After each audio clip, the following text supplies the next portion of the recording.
안녕하십니까, 정영태 교수입니다.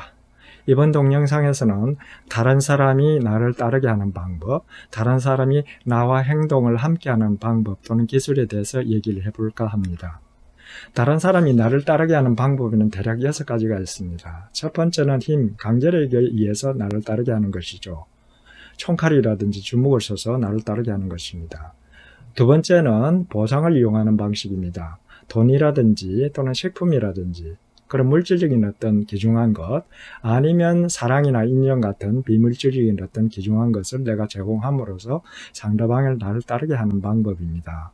세 번째는 내가 어떤 자리를 차지하게 되면 그 자리에서 생겨나는 어떤 권한이 있습니다. 그 권한 때문에 다른 사람이 나를 따르게 되는 것이죠. 총장이면 총장, 과장이기 때문에 생기는 권한, 그것 때문에 따르게 만드는 방법입니다. 즉 권위에 의한 복종을 유발하는 방식입니다.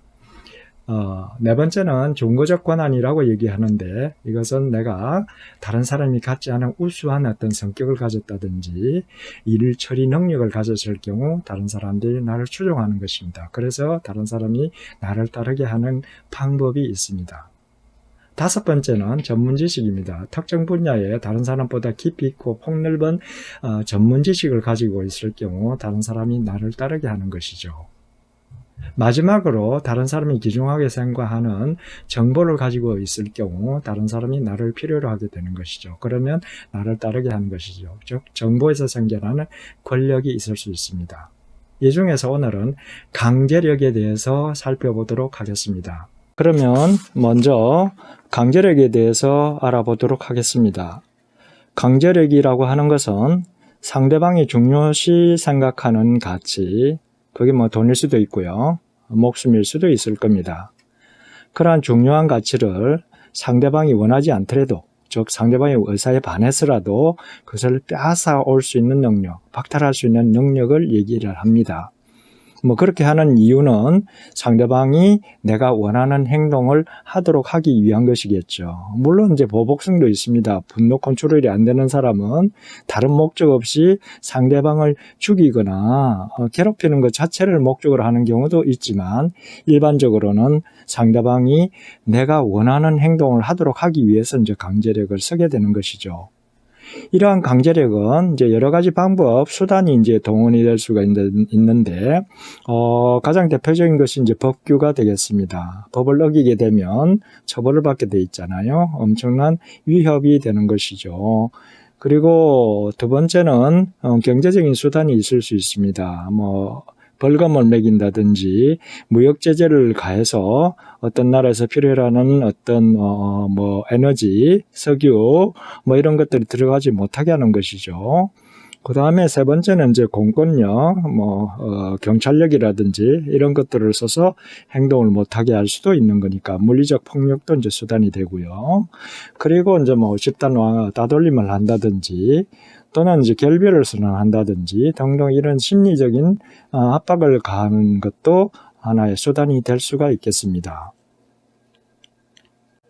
그런데 이러한 어떤 강제력이라고 하는 것이 적각 효과는 볼 수가 있습니다. 적각 효과는 볼 수가 있고 의외로 이제 효과가 클 수도 있는데, 그래서 어떤 사람들이 이걸 즐겨 쓰는 경우도 있는데요. 근데 여러 가지 문제가 발생할 수가 있습니다. 뭐 잘 아시다시피 강요하는 걸 좋아하는 사람은 아무도 없어요. 그래서 강요하게 되면 반발을 하게 되고요.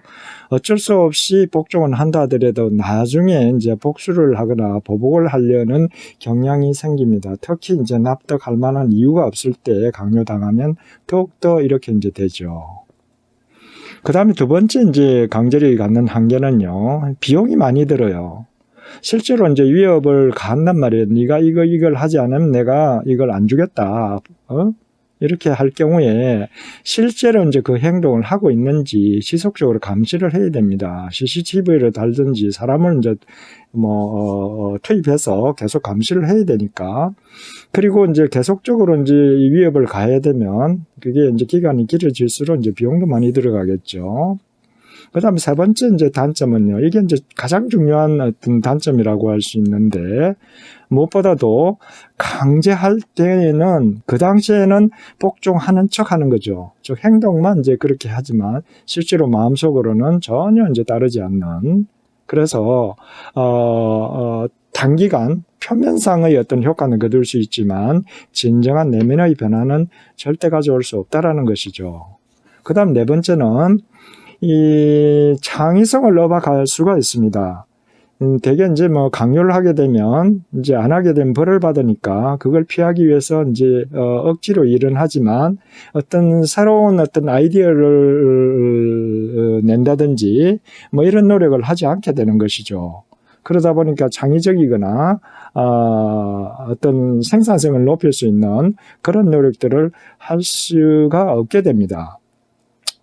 다섯 번째, 일단은 이제 강제력이라고 하는 것이 적극적인 효과가 크다 보니까 이것을 이제 지나치게 이제 자주 사용하거나 여기 이제 매달리는 이제 권력자들이 생겨날 수가 있습니다. 특히, 폭력으로 이제 권력을 잡은 집권자라든지 폭력으로 가정을 다스리거나 조직을 관리하는 사람들의 경우는 이런 경향이 크지요. 다른 방법을 모르기 때문에 그럴 수도 있고요. 그래서 이 폭력을 지나치게 이제 남용을 하게 될 경우에 궁극적으로는 다른 힘에 의해서 전복될 가능성이 크다고 할 수가 있겠습니다. 그 다음에 마지막으로 원래 이제 물리적인 강제력, 특히 이제 뭐 군대 경찰이 갖고 있는 어떤 폭력 이런 것들은 원래 이제 국가만 이제 활용할 수 있잖아요. 가정에서도 쓰면 가정 폭력이 되는 것이고, 조직 내에서 쓰면 갑질이 되는 것이고, 그렇잖아요. 그래서 국가가 아닌 다른 조직 내에서 물리적인 특히 이제 폭력을 쓰게 될 경우에 이제 불법이라는 그런 문제가 생겨날 수가 있다라는 한계가 있습니다.